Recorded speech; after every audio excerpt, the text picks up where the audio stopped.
ఏమొస్తుంది దానికి? హ్మ్. కానీ గతంలోనే మేము ఎన్నికలప్పుడు చెప్పాం మూసి ప్రక్షాళన చేస్తామని చెప్పాం. అందుకే ఇప్పుడు ఈ ప్రయత్నాలు చేస్తున్నామని చెప్తున్నారు. మూసి ప్రక్షాళన చేస్తామంటే ఈ 6 స్కీములు అమలు చేస్తున్నాడు, ఒకటి చేయలే. మళ్ళీ ఇదే ముందుగాల ఎందుకు చేస్తుండు? ఆ!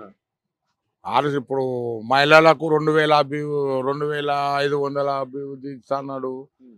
ఆ పింఛన్లు 2,000 4,000 చేస్తా అన్నాడు. హ్మ్. రైతు బంధువులు ఇస్తానికి రైతు బందే లేదు. హ్మ్. ఆ రైతుల కడుపు కొట్టిండు. ఆ ఊర్ల పంటి వచ్చేసి ఈడ గరీబోళ్ళ ఉన్న ఇల్లు లేకుండా వాళ్ళు దోమలల్లా అంతా మురికి వాసనకు హ్మ్. దానికి దీనికి బతికేటోళ్ళకు హ్మ్.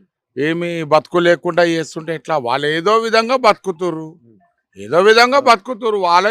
వాళ్ళకి కావాల్సింది ఏంది? పొద్దున పోవాలి, అడ్డ మీద కూలి ఇవ్వాలి, ఆ చిన్న పిల్లలు ఆడపిల్లలకు అప్పులు సప్పులు వేసి పెళ్లి చేయాలి, ఉన్న కాడికి అప్పులు వాళ్ళు ఆర్టిఫై చేసుకొని లేరు కదా. హ్మ్. ఓడో దళారి గాడు ప్లాటింగ్ చేసిన